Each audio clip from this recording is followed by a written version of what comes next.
Hello viewers, welcome to my channel SDM history. তো আশা করি তোমরা সবাই ভালো আছো।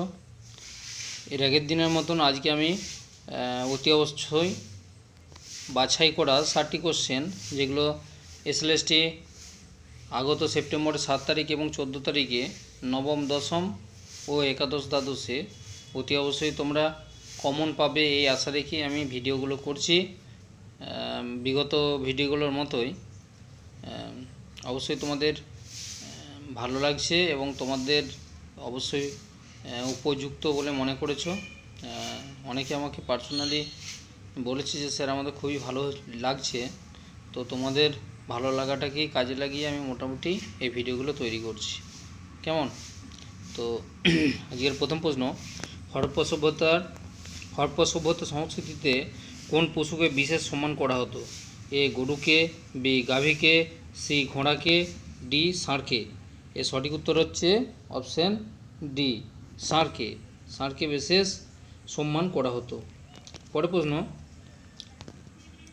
হরপ্পা সভ্যতায় 5টি পশু দ্বারা আবৃত একজন দেবতা যিনি পশুপতি নামে পরিচিত, তিনি আসলে প্রাচীন হিন্দু কোন দেবতার রূপ? A Brahma, B Vishnu, C Maheshwar, D Lakshminath. তো এর সঠিক উত্তর হবে অপশান সি, মহেশ্বর। আসলে মহেশ্বর হচ্ছে শিবের অপর নাম, সেই জন্য আমি এখানে মহেশ্বরটা দিয়েছি, নাহলে ব্রহ্মা বিষ্ণু শিবও বলা যেতে পারতো।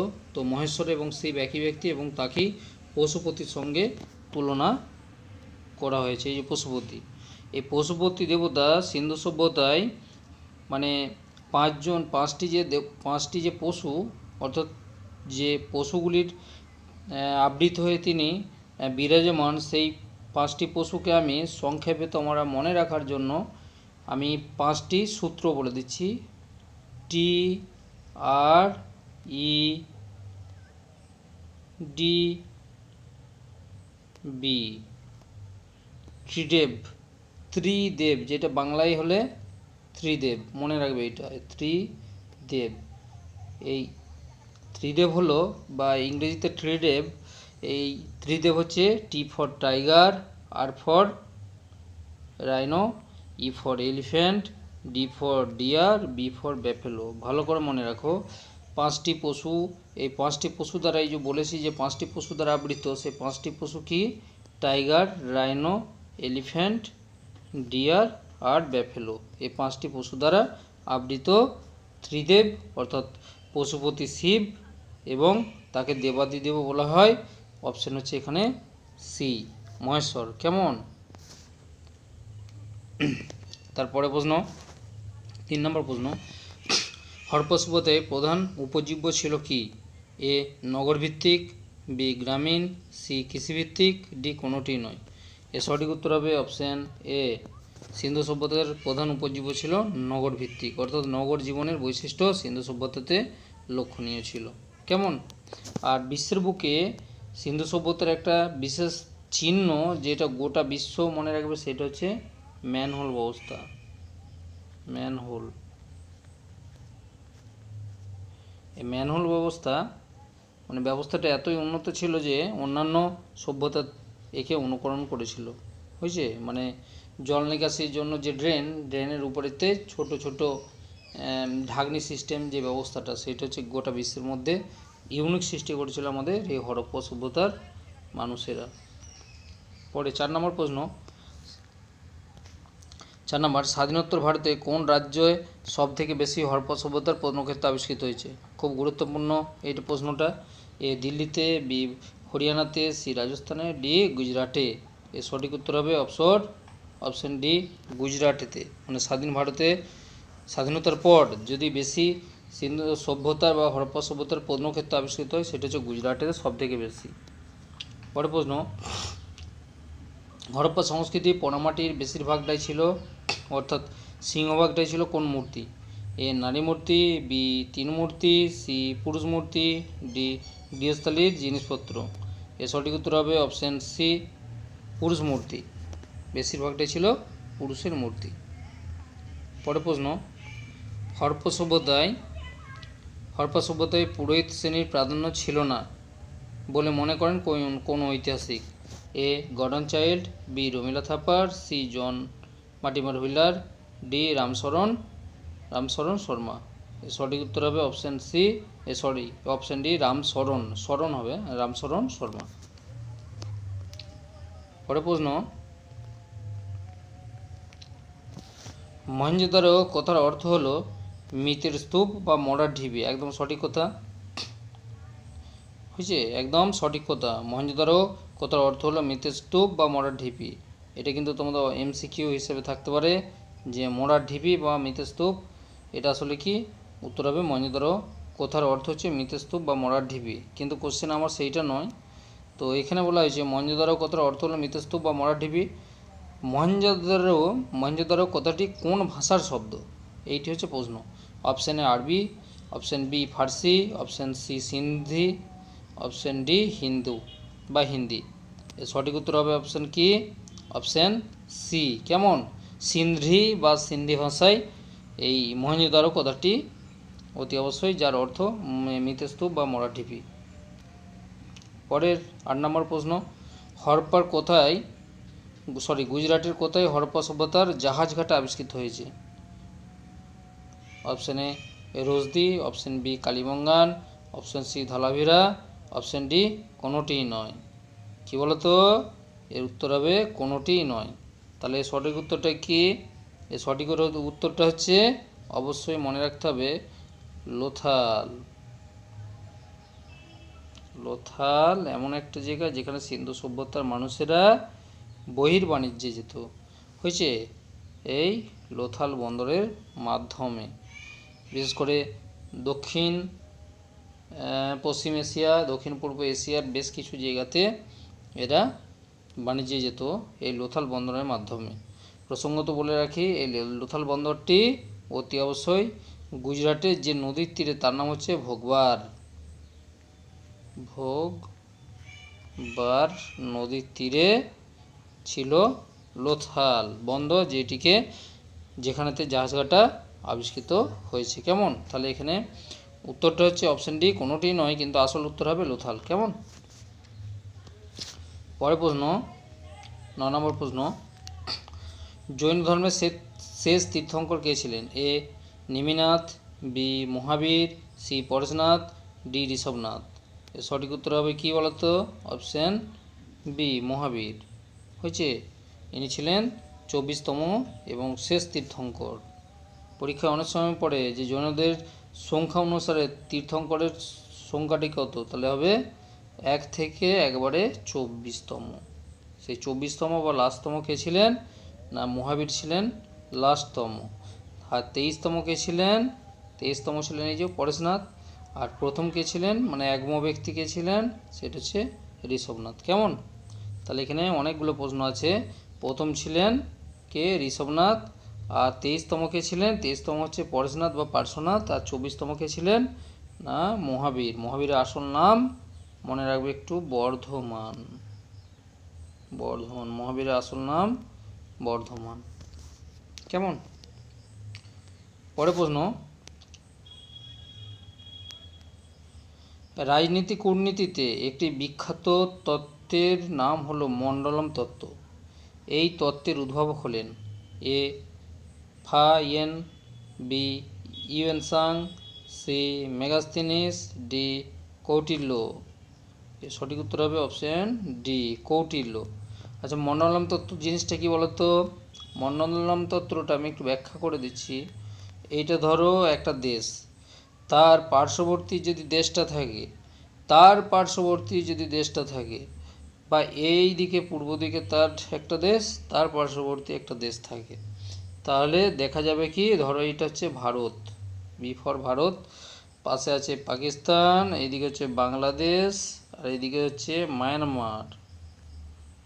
কেমন, তো আর এইদিকে আছে আফগানিস্তান। এখন মন্ডলম তত্ত্ব অনুসারে, অর্থাৎ কৌটিল্যের অর্থশাস্ত্র অনুসারে বা কৌটিল্যের নীতি অনুসারে, এই ভারতের সবসময় পার্শ্ববর্তী দেশ অর্থাৎ বাংলাদেশ আর এখানে পাকিস্তান সবসময় চিরশত্রু হবে। অপরদিকে তার পার্শ্ববর্তী দেশ এই ভারতের মিত্র হবে, অর্থাৎ আফগানিস্তান ভারতের মিত্র হবে। ঠিক সেই রকমভাবে ভারতের পার্শ্ববর্তী ভারতের পার্শ্ববর্তী হচ্ছে বাংলাদেশ, সে তো সবসময় শত্রুতাগিরি করবে। তার পার্শ্ববর্তী দেশ মানে মায়ানমার ভারতের মিত্র হবে। অর্থাৎ কৌটিল্যের নীতি অনুসারে বা মন্ডলম তত্ত্ব, এই যে মন্ডলম তত্ত্ব আছে এর নীতি অনুসারে কী বলা হয়েছে না, কোনো দেশীয় রাজ্যের পার্শ্ববর্তী দেশ স্বভাব শত্রু হবে, মানে এই পাশের রাজ্যটি সবসময় শত্রুতাগিরি করবে, কিন্তু তার পার্শ্ববর্তী রাজ্য স্বভাব মিত্র হবে। ঠিক সেই রকমভাবে এই পার্শ্ববর্তী বাংলাদেশ ভারতের শত্রুতা করবে, কিন্তু তার পার্শ্ববর্তী দেশ অর্থাৎ মায়ানমার ভারতের স্বভাব মিত্র হবে। আবার উল্টো দিকে দেখো, বাংলাদেশের প্রিয় বন্ধু হচ্ছে পাকিস্তান হয়েছে, আবার বাংলাদেশের পাশে মায়ানমার, মায়ানমারের পাশে যদি থাকে চীন হয়েছে। চীন যদিও উপরের দিকে আরও আছে, চীন হচ্ছে স্বভাব মিত্র অনেকটাই বাংলাদেশে, সেই জন্যই বা মায়ানমারের পূর্ব দিকে চীনের যে অঞ্চলগুলো আছে সেগুলো হচ্ছে বাংলাদেশের অবশ্যই প্রিয় হবে। এইটা কি বলেছে মন্ডলম তত্ত্ব। কেমন? তো আমরা দেখি আমাদের পরিবারের বা বাড়ির পাশাপাশি যে সমস্ত মানুষ থাকে সেটা দেখে আমরা তুলনা করতে পারি। পাশের ঘরের লোকেরা সবসময় যতটা পারবে তোমার সঙ্গে হিংসা ঝগড়া করবে, কিন্তু তার পাশের তোমার অবশ্যই বন্ধু হবে। এই নীতিটাই হচ্ছে মন্ডলম তত্ত্ব, যেটা কৌটিল্য অতি অবশ্যই বলেছিলেন। কেমন? যাই হোক, আশা করি তোমরা বুঝতে পারছো। যদি বোঝার অসুবিধা হয় তাহলে আমাকে আবার কমেন্ট করো, আমি বলে দেবো। পরের প্রশ্ন, 11 নম্বর প্রশ্ন, গুপ্ত বংশের আদি পুরুষ কে ছিলেন? খুব ইম্পর্টেন্ট প্রশ্ন একটা। এ শ্রীগুপ্ত, বি ঘটোৎকচ গুপ্ত, সি প্রথম চন্দ্রগুপ্ত, ডি সমুদ্রগুপ্ত। এর সঠিক উত্তর হবে অপশান এ শ্রীগুপ্ত। কেমন? পরের প্রশ্ন, 12 নম্বর প্রশ্ন, কবি জয়দেব কোন সেন বংশীয় রাজা সভাকবি ছিলেন? এ বিশ্বরূপ সেন, বি লক্ষণ সেন, সি বিজয় সেন, ডি বলাল সেন। তো কবি জয়দেব তিনি ছিলেন অতি অবশ্যই যার সভাকবি সেটা হচ্ছে লক্ষণ সেনের। আর লক্ষণ সেনের যে মানে সভাসদরা ছিলেন তাদেরকে বলেছে পঞ্চরত্ন। সেই পঞ্চরত্নের মধ্যে এর আগের দিনই আমি বলেছি, তবু বলছি, জয়দেব, জে ফর জয়দেব, তো এখানটা ধরবে কিনা জানি না, ইউ ফর উমাপতিধর, শরণ, ধয়ী আর গোবর্ধন। তাহলে গোবর্ধন, ধয়ী, শরণ, উমাপতিধর এবং জয়দেব, এই 5 জন লক্ষণ সেনের অতি অবশ্যই পঞ্চরত্ন ছিলেন। যার মধ্যে জয়দেবের একটা বিখ্যাত কাব্যগ্রন্থ রয়েছে রাধাকৃষ্ণের প্রেমলীলা সম্পর্কিত। আমি যখন চাকরি পাই বলেছিল আর কি, যে জয়দেবের যে গ্রন্থটি সেটি কোন বিষয়ে, অর্থাৎ রাধাকৃষ্ণের ভাব মধুর যে প্রেমলীলার কাহিনী, সেটা হচ্ছে জয়দেবের লেখা একটি বিখ্যাত কাব্যগ্রন্থ। কেমন? তো গ্রন্থটার নাম আমি এর আগের চ্যানেলেও বলেছি, তো আশা করি যদি তোমরা জেনে থাকো ভালো, না হলে মোটামুটি নিঃসন্দেহে তোমরা জানো, আমাকে অতি অবশ্যই কমেন্ট করে বলো যে জয়দেবের লেখা গ্রন্থটির নাম কি। পরের প্রশ্ন,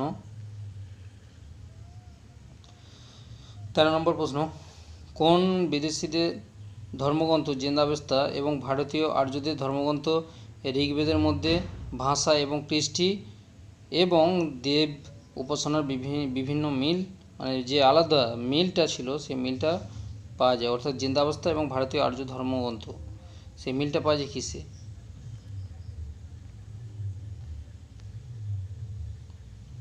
অপশান এ জার্মান ভাষায়, অপশান বি গথিক ভাষায়, option C Parsik, option D Latin. এর সঠিক উত্তর হবে অপশান সি পার্সিক।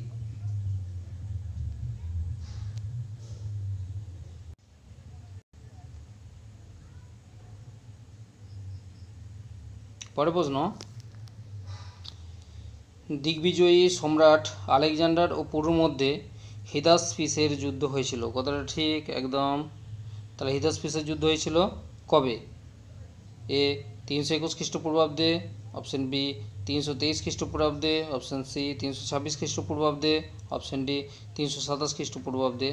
এর সঠিক উত্তর হবে অপশান সি 326 খ্রিস্টপূর্বাব্দে। তো এই যে পুরুর সঙ্গে আলেকজান্ডারের যুদ্ধটা হয়েছিল 326 খ্রিস্টপূর্বাব্দে। কেমন? যা হিদাসপিসের যুদ্ধ নামে পরিচিত। এর অপর একটা নাম আছে, সেটা হচ্ছে ঝিলামের যুদ্ধ, ঝিলাম, কেমন, ঝিলামের যুদ্ধ। আর 323 খ্রিস্টপূর্বাব্দে হয়েছে আলেকজান্ডার ব্যাবিলনে মারা যায়,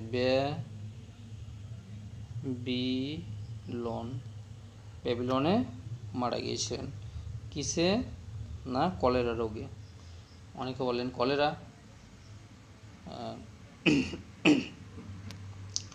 পরে পল্লব রাজাদের মধ্যে সবথেকে বেশি পরাক্রমশালী ছিলেন যে রাজা?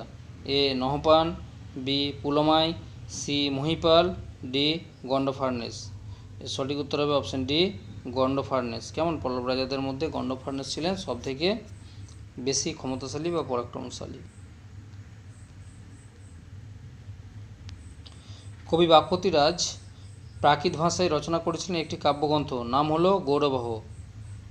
তিনি কোন রাজসভার কবি ছিলেন? Option A Ujjayini, option B Kannauj, option C Mithila, option D Thaneshwar. এর সঠিক উত্তর হবে অপশন বি কনৌজের। পরের প্রশ্ন, কোন পাল রাজা ছিলেন সুলতান মাহমুদের সমসাময়িক? এটা খুব গুরুত্বপূর্ণ একটা প্রশ্ন। এ প্রথম মহিপাল, বি আনন্দপাল, সি দ্বিতীয় মহিপাল, ডি দেবপাল। এর সঠিক উত্তর হবে অপশন এ প্রথম মহিপাল, যাকে পাল সাম্রাজ্যের দ্বিতীয় প্রতিষ্ঠাতা বলা হয়ে থাকে। পরের প্রশ্ন, বাঙালি সমাজে কৌলীন্য প্রথার প্রবর্তক কে? খুব সহজ প্রশ্ন, কিন্তু অতি অবশ্যই তোমরা দেখো। এ লক্ষণ সেন, বি বিজয় সেন, সি হেমন্ত সেন, ডি বল্লাল সেন। অতি অবশ্যই অপশন ডি হচ্ছে সঠিক, বল্লাল সেন, যিনি দানসাগর, অদ্ভুত সাগর, আচার সাগর, প্রতিষ্ঠা সাগর বলে গ্রন্থগুলি রচনা করেছিলেন। এবং তিনি কি করেছিলেন না সমাজের বেশ কিছু কায়স্থ মানুষদেরকে নিয়ে তাদের একটি উপাধি দিয়েছিলেন কৌলীন, এবং সেই অনুসারে পরবর্তী পর্যায়ে কায়স্থ মানুষদের কুলীন বা ব্রাহ্মণেতে পরিণত করেছিলেন, যা থেকেই কৌলীন প্রথার সৃষ্টি হয়েছিল। পরের প্রশ্ন, ইলোরার সুবিখ্যাত কৈলাসনাথের মন্দিরটি নির্মাণ করেছিলেন কে? এ প্রথম কৃষ্ণ, বি প্রথম গোবিন্দ, সি তৃতীয় গোবিন্দ, ডি তৃতীয় কৃষ্ণ। এর সঠিক উত্তর হবে অপশন এ প্রথম কৃষ্ণ। কেমন, প্রথম কৃষ্ণ হচ্ছে সঠিক উত্তর। পরের প্রশ্ন,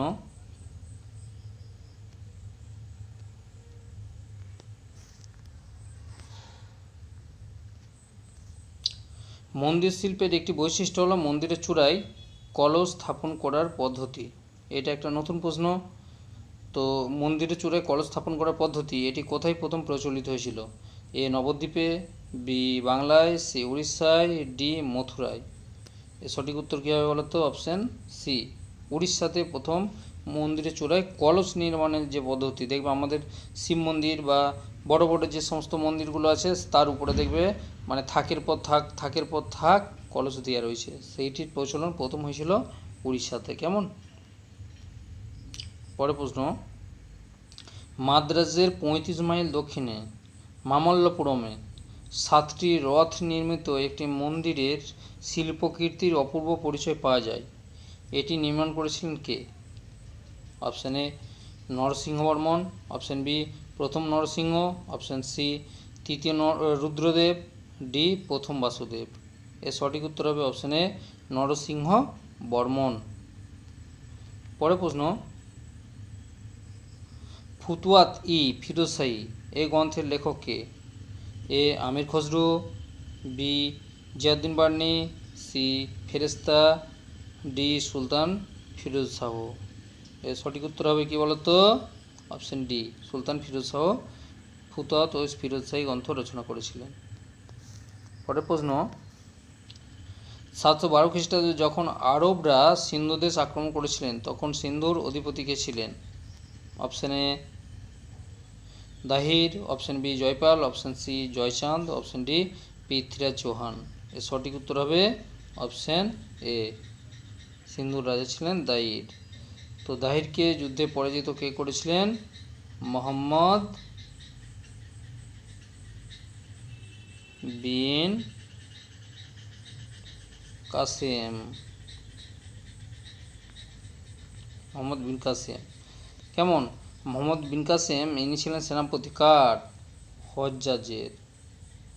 হজ্জাজের।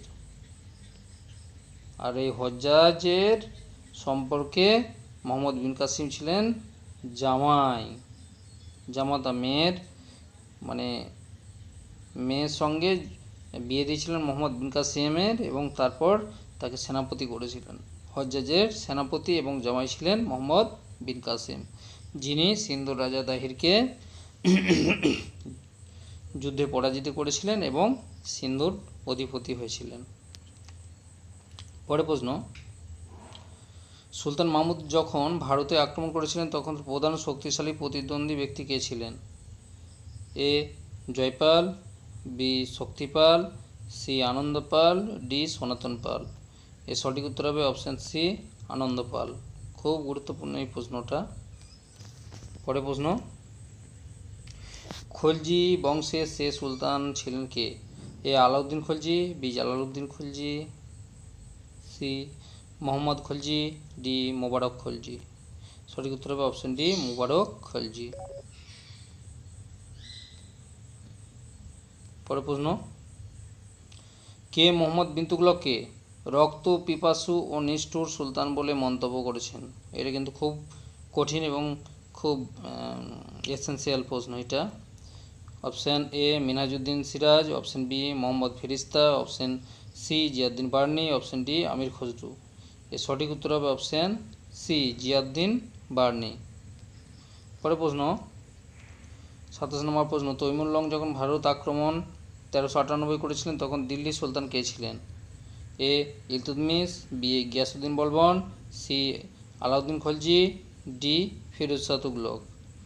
তো এর সঠিক উত্তর এদের কেউ হবে না, এদের কেউ হবে না।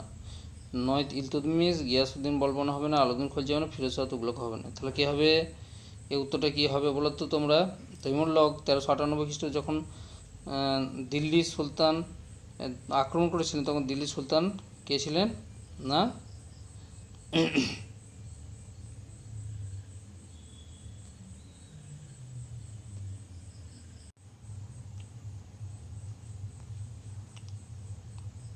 মোহাম্মদ শাহ।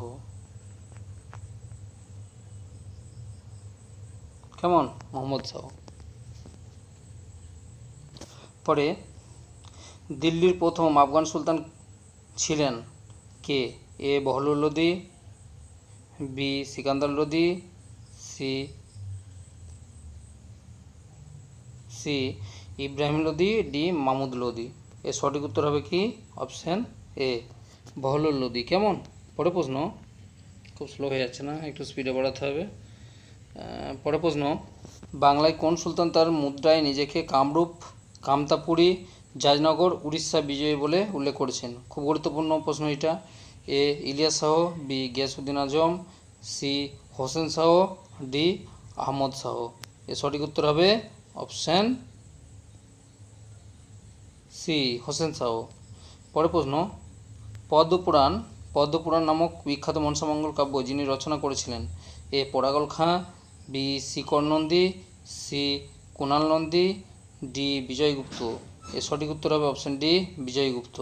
বিজয়গুপ্ত পদ্মপুরাণ নামক বিখ্যাত মঙ্গল কাব্যটি রচনা করেছিলেন। পরে প্রশ্ন, বিজাপুরের কোন সুলতান তার হিন্দু প্রজাদের উপর উদার ধর্মনীতি গ্রহণ করার জন্য তাকে জগৎগুরু উপাধি দিয়েছিলেন সেখানকার মানুষেরা? এ এনায়েত শাহকে, বি আদিল শাহকে, সি রশিদ শাহ, ডি ইব্রাহিম শাহকে। এর সঠিক উত্তর হবে অপশান বি আদিল শাহকে। পরে প্রশ্ন, মোগল সম্রাট বাবরের সঙ্গে মাহমুদ লোদির যে যুদ্ধ হয়েছিল তার নাম হলো? এ ঘরঘরের যুদ্ধ, বি পানিপথের দ্বিতীয় যুদ্ধ, সি চৌসার যুদ্ধ, ডি খানোয়ার যুদ্ধ। এর সঠিক উত্তর হচ্ছে অবশ্যই ঘরঘরার যুদ্ধ। কেমন? অপশান এ, কারণ মোগল সম্রাট বাবরের সঙ্গে মাহমুদ লোদির 1526, 1527, 28 বাদ দিয়ে 1529 খ্রিস্ট কোগড়া বা ঘরঘরার যুদ্ধ হয়েছিল। কেমন? পরের প্রশ্ন, শেরশাহ কবে বাবরের অধীন চাকরি গ্রহণ করেছিলেন? দেখো তোমরা এই তথ্যটা জানতে কি না যে শেরশাহ বাবরের অধীন চাকরি গ্রহণ করেছিলেন কবে? এ 1526 খ্রিস্টাব্দে, বি 1527 খ্রিস্টাব্দে, সি 1528 খ্রিস্টাব্দে, ডি 1529 খ্রিস্টাব্দে। এর সঠিক উত্তর হচ্ছে অপশান বি 1527 খ্রিস্টাব্দে। যখন প্রথম পানিপথের যুদ্ধের পর রাণা সংগ্রাম সিংয়ের সঙ্গে বাবরের যখন যুদ্ধটা হয়েছে সেই সময় দেখা যায় কি না, আফগান শাসক হিসাবে অতি অবশ্যই শেরশাহ বাবরের সেনাবাহিনীর অধীনে চাকরি করেছিলেন এবং সম্ভবত 3 মাসের মতন ছিলেন। তারপরে তিনি আবার বিহারেতে ফিরে এসেছিলেন সাসারামে। পরের প্রশ্ন, পাট্টা এবং কবুলিয়ত প্রথার প্রবর্তক হলেন? এ আলাউদ্দিন খলজি, বি আকবর, সি ফিরোজ শাহ, ডি শেরশাহ। এর সঠিক উত্তর শেরশাহ। পরের প্রশ্ন, আকবরের সেনাপতি মুনিম খান রাজমহলের যুদ্ধে কোন পাঠান অধিপতিকে পরাজিত করেছিলেন? এ দাউদ খাঁকে, বি আদিল শাহকে, সি হেমুকে, ডি আবদালিকে। এর সঠিক উত্তর হবে অপশান এ দাউদ খাঁকে। পরের প্রশ্ন, মুঘল শাসন ব্যবস্থায় মীর বহর ছিল কে?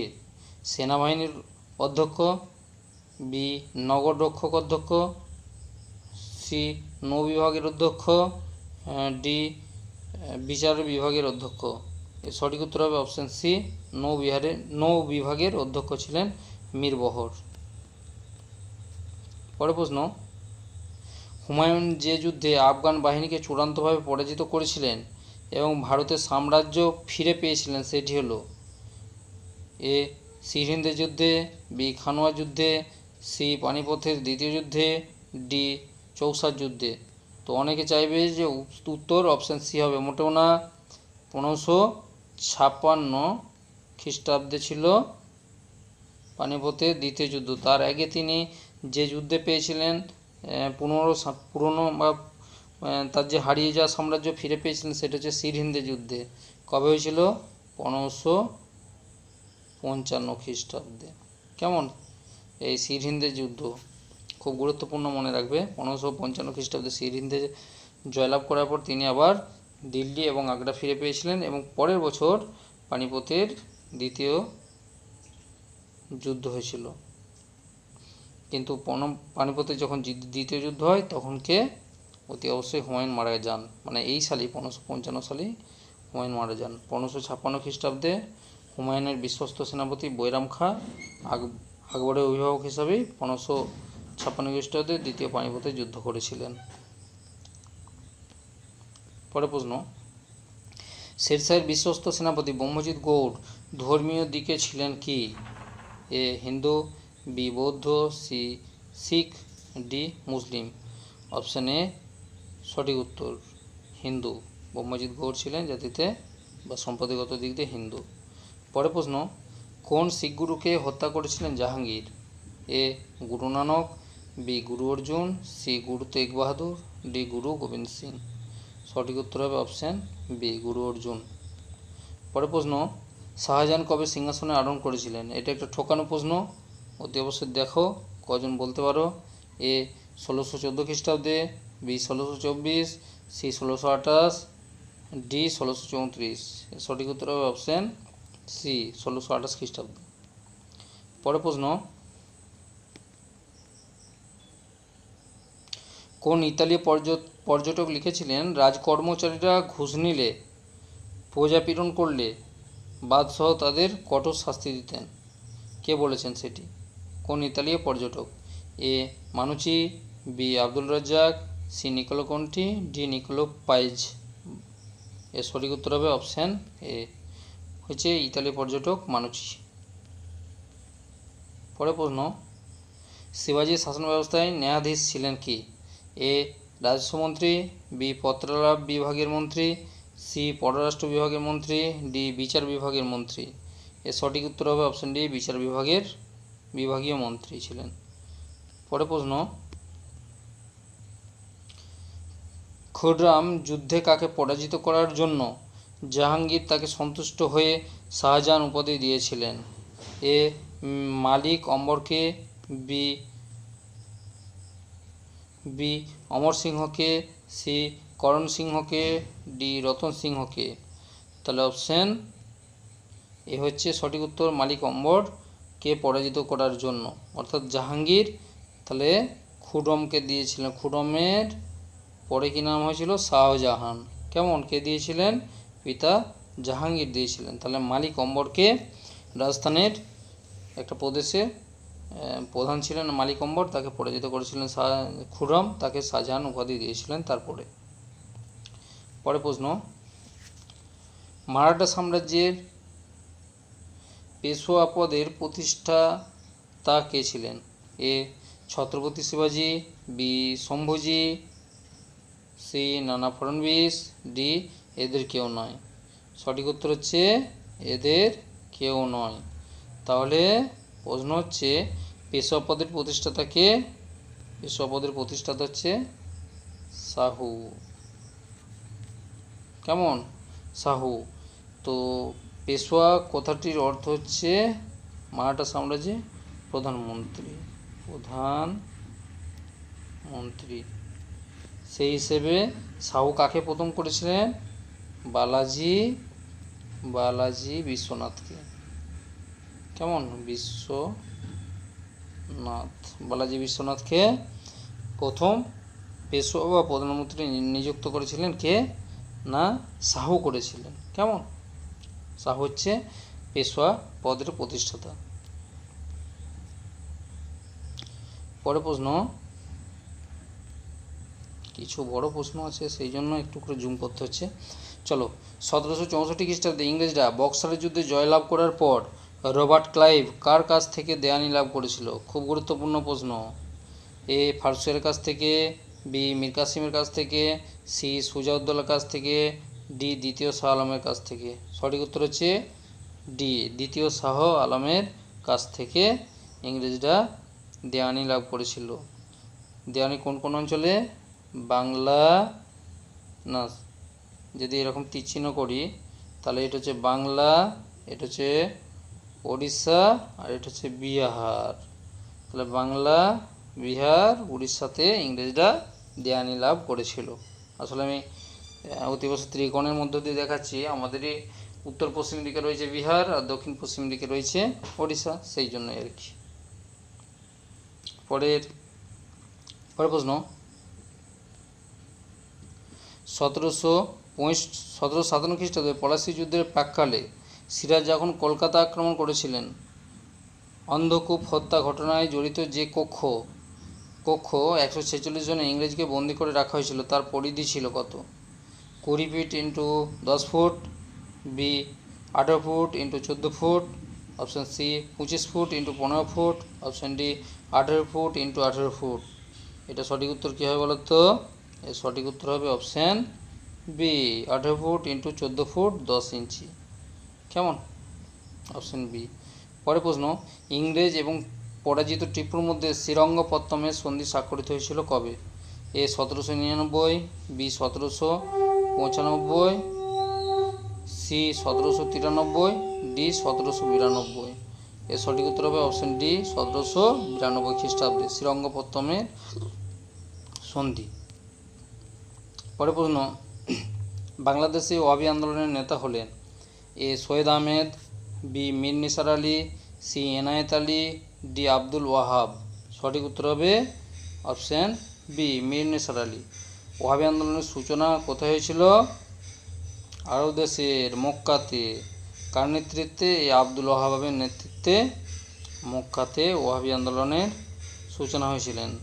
সেখানে যখন দিল্লির রায়বেরেলি থেকে সৈয়দ আহমেদ গিয়েছিলেন, তিনি সেখান থেকে এসে উত্তরপ্রদেশে প্রথম ওয়াহাবি আন্দোলনের সূচনা করেছিলেন এবং তার দ্বারা অনুপ্রাণিত হয়ে বাংলা থেকে মীর নিসার আলী উত্তরপ্রদেশে গিয়ে সৈয়দ আহমেদের কাছে দীক্ষা নিয়েছিলেন এবং ওয়াহাবি আদর্শ আমাদের বাংলাদেশে ছড়িয়ে দিয়েছিলেন। কেমন? পরের প্রশ্ন, সিপাহী বিদ্রোহে বিহারের কোন রাজপুত নায়ক নেতৃত্ব দিয়েছিলেন? এ কোনওয়ার সিং, বি তাঁতিয়া টোপি, সি ফিরোজ শাহ, ডি আলী কুলি খাঁ।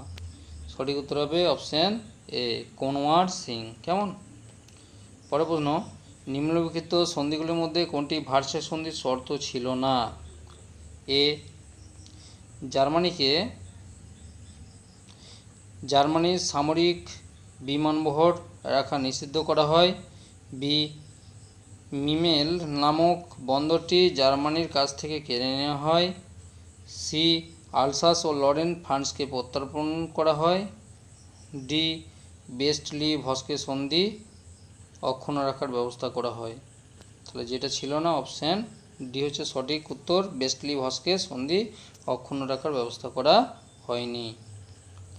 পরের প্রশ্ন, ট্রিপল আঁতাত যাদের মধ্যে স্বাক্ষরিত হয়েছিল? A England France Russia, B England Germany Russia, C France Italy Austria, D Germany England France. এর সঠিক উত্তর হবে option A England France Russia triple আঁতাত। কেমন? 1907 খ্রিস্টাব্দে হয়েছিল। পরের প্রশ্ন, দ্বিতীয় বিশ্বযুদ্ধের প্রত্যক্ষ কারণ ছিল কোন ঘটনাকে কেন্দ্র করে?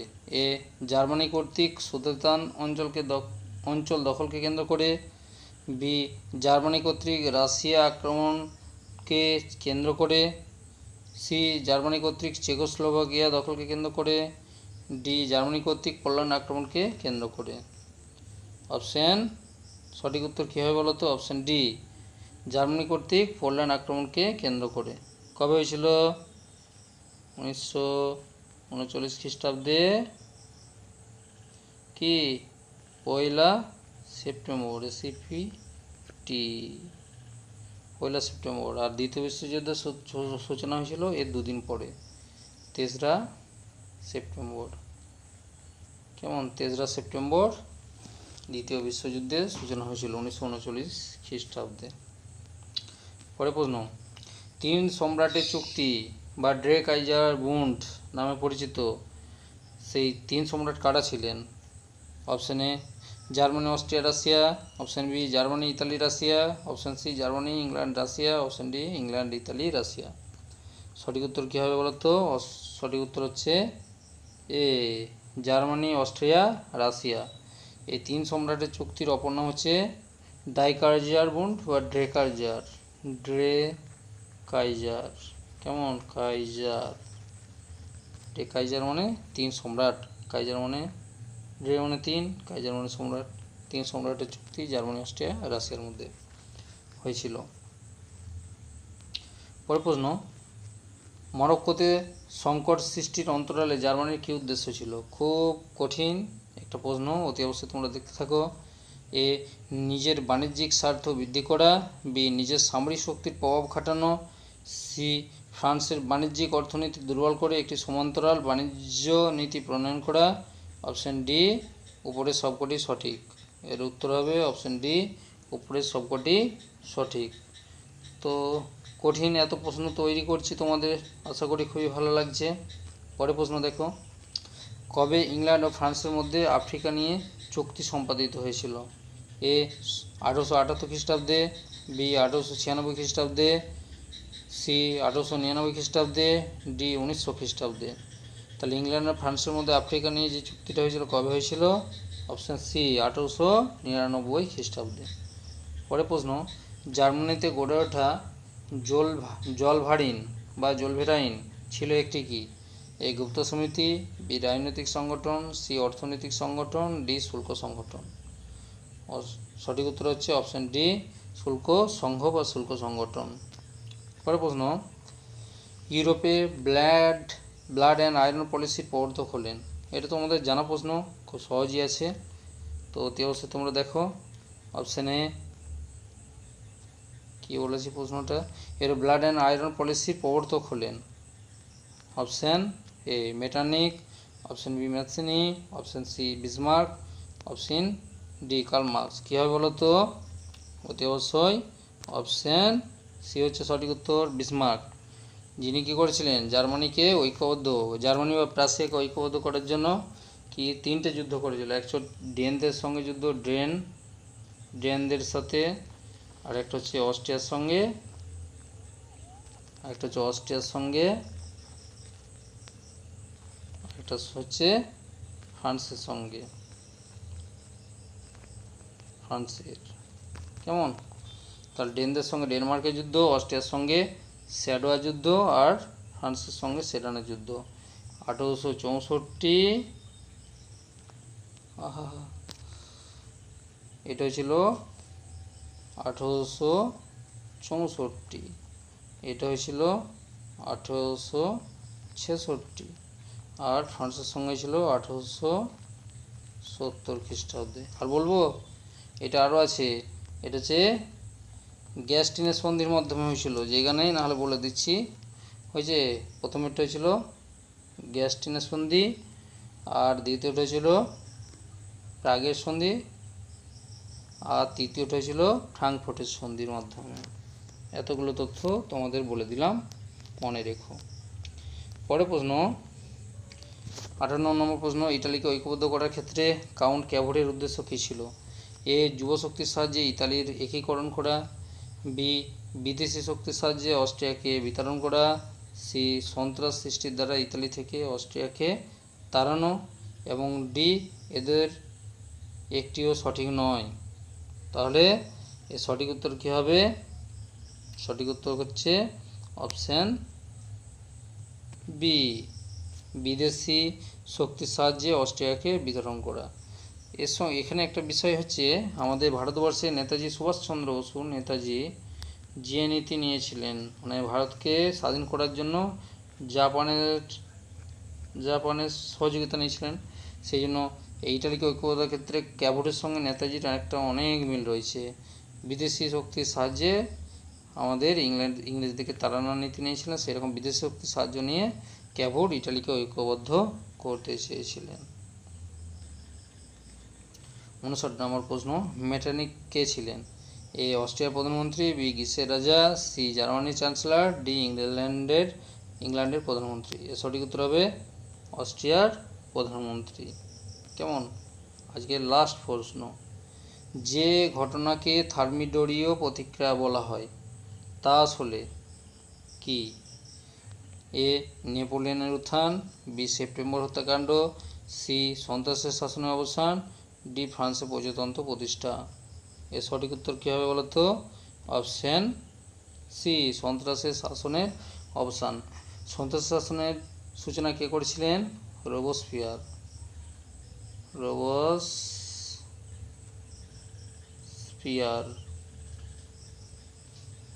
এই রোবসপিয়ারের পতনটাই হচ্ছে সন্ত্রাসের শাসনের অবসান, যেটা থার্মিডোর মাসে ঘটেছিল বলে একে থার্মিডোরীয় প্রতিক্রিয়া বলা হয়।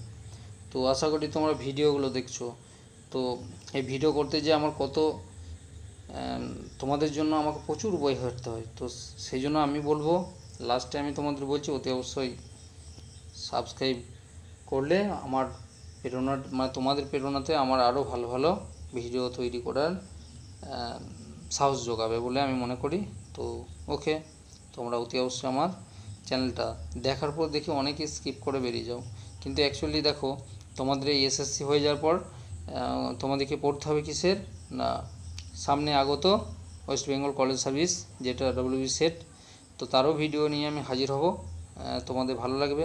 সেই জন্যই বলবো, যারা নতুন দেখছো অতি অবশ্যই তোমাদের হাতের আঙুলটা অবশ্যই সাবস্ক্রাইব করে অল নোটিফিকেশানটাকে ঠিক করে রাখো। তাহলে এরপরের যে ভিডিওগুলো আমি ব্যাখ্যামূলক এইভাবে ব্যাখ্যা করে করেই আমি দেবো ভিডিও, কারণ আমার প্রথমের ভিডিওগুলো একটু ভুল হয়েছে, সেখানে আমি হাই কোয়ালিটির করতে গেছি, বিশেষ করে নেট সেটকে গুরুত্ব দিতে গিয়ে, কিন্তু সেটা তো নয়, কারণ এখানে হচ্ছে এসএসসি, সেই জন্য এসএসসি যারা পড়ছো তো তাদের খুবই উপকারী হবে। কিন্তু যদি তোমরা সাবস্ক্রাইব করে রাখো, যারা কলেজের জন্য মানে নেট বা সেট দিবে, তোমরা তার জন্য তোমাদের রেডি হয়ে থাকবে। কেমন? কারণ আমার নেট সেট কোয়ালিফাই করে আমি এখন মোটামুটি কাজের সঙ্গে যুক্ত আছি। ওকে, আজ এই পর্যন্ত। Good evening.